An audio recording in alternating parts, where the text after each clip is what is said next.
this is Jonathan with the Health Hacker Revolution. So, with all this talking about meditation and changing from the inside, there's something really important that we have to talk about. Because when it comes to meditation, so many people have hang-ups and they think that it's going to be boring, that they can't do it. You've had bad experiences with meditation, you think it's just not for you because of so many reasons. But the thing is, you haven't tried Silva meditation. You see, there's a difference between passive and active meditation. When I first got into meditation, I literally had to discipline myself and just force myself to do it. It was a chore. I didn't look forward to it. I didn't understand it really. It just felt like this strange thing that I was doing just because people said that it has benefits. Just because people say that it'll change my mind, it'll make me less neurotic. But what really happened was very little when I was doing passive meditation. It didn't really get me that great results, and I just struggled to get myself to do it. But it's so different when it comes to Silva meditation, because Silva meditation is like you're actually doing something with your mind. You're actually solving problems. You're actually using your imagination. It's kind of like you're going into your brain and you're doing calculations. That feeling where you're deeply engaged, where your brain is firing on all cylinders, where you're in the flow, and you feel like you're actively engaged, your attention is there. Like when you're in the middle of doing math problems, and your brain just feels like it's lubricated. It's a very different perception than what most people have about meditation, because most people think that meditation is going to be uncomfortable too. But in active meditation, there's no reason why you can't move or get comfortable or take deep breaths. So there isn't any legislation against moving. And you're not just trying to keep your mind just focused on a point between your eyebrows or on something mundane like your breathing. It's not boring like that. Instead, what I found was I would close my eyes and I would think about what I really wanted to accomplish. I would imagine it in very fine detail, and I would start feeling what it feels like to have these new experiences. And it would start feeling very engaging. I would start feeling very alive and awake and excited to create this new future. But it's not just about visualization to create a new future. It's also about changing your habits. Okay?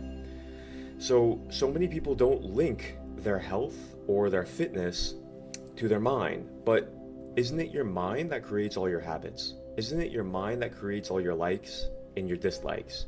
All your aversions, all your anxieties, all your resistance? And so while you're there struggling to not overeat, that's in your mind. When you're struggling to go to the gym, that's in your mind. All your habits are in your mind. And so if you can't get yourself to stop eating unhealthy foods, that's a mind problem. So we have to work on the subconscious. We have to work on your physiology, which just means how your brain, your body is programmed together. And we have to understand the science of how to make it what we want.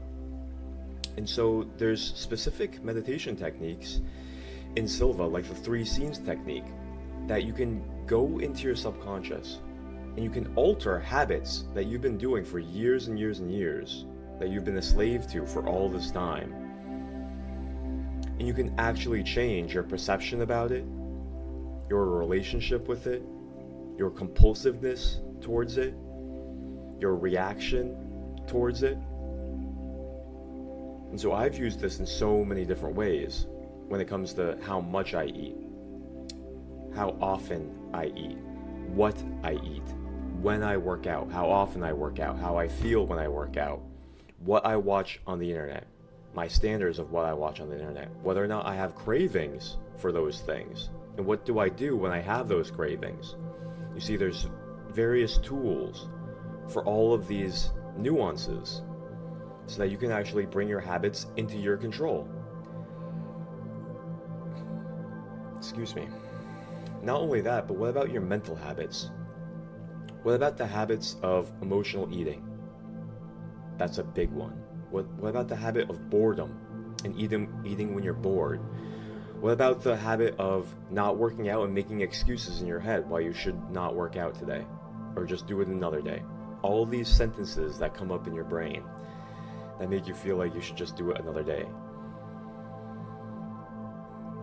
And this applies to your social life too. This applies to how you feel about going out. Do you ever skip going out? Do you often do that? Do you often skip or avoid talking to people that you're genuinely interested in? Well, these same tools let you reprogram all of the same habits in your mind that are making you do these behaviors. See, it's like you're stuck in a box. These habits are the box, and they shape how you think, how you react, even how you react to the thoughts. So there's many different levels of this, of every single habit that we talked about. Physical habits, mental habits, social habits, your emotional habits of just feeling tired or bored or grumpy or complaining or offended or irritable.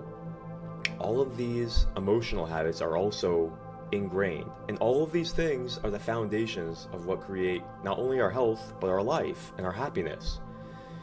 So to get to the core of behavior change and physical transformation, we have to understand how the mind works and have tools of how to alter our minds so that we can take control of our habits, our behavior, our emotions, and in turn, our hormones, our physical health, our brain chemicals, and everything happening in our body. You see, that's why we keep on saying change happens from the inside. We want this to be creating powerful chemicals in our body, powerful hormones, powerful potentials, powerful beliefs.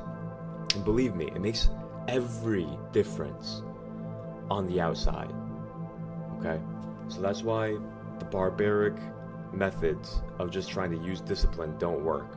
It's because they don't give you the tools, and it's not your fault.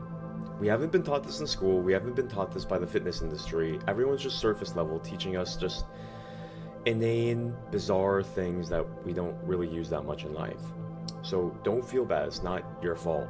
And if you've been having the suspicion of why society isn't teaching us this for quite some time, well, I'm here to confirm it to you. They don't know. They don't want you to know. If you knew, then they couldn't keep you a pawn. And so we haven't been taught for a reason, but now that we know this and we're using this, now we get to take back all the control. Now we don't have to be a cog in their wheel. Now we don't have to be a hamster running in their wheel. Now we don't have to be a cow that's being milked by them, because we're just buying their exercise programs, we're buying their fake food, we're buying their fake diets. It doesn't work and we keep on buying it, buy it. You see, that's why. So I've been suspicious of them for a very long time. It has to stop. We have to take the power out of their hands, because they're just milking people dry. And it's not fair, because it's their health. People are depending on the fitness and nutrition industry as preventative medicine so that they don't die, so they don't have diseases, so that they don't suffer. And these companies and industries are misusing that trust. It's appalling. It's very evil. And we have to take the power back away from them, because they've misused that power and they've lost the authority and the responsibility. Too bad. And so now it's time for people to actually start understanding themselves and changing from the inside powerfully and permanently and in a real way. Not in a phony 4-week program where you're only eating cherries and raisins. Weird stuff. Weird exercise. Weird strategies. So cheesy. Not anymore. Going back to the basics. Going back to the foundations, the ancient foundations. It's been around for thousands of years. Interchange through meditation. So that's why active meditation is different from passive meditation. It makes you the master. It lets you change. It gives you tools that you can morph your brain and morph your nervous system and morph every single thought that you want. And so I'm excited to show you this. And I hope that this clarifies what we're really doing, and how the mind is connected to the hormones, and how the mind is connected to your habits, and how your habits control your actions, which controls your destiny. It all starts from the inside. Alright? So I'm John Van Dyne, your health coach. Remember, outer change begins with inner change. Signing off. I'll see you in the next video.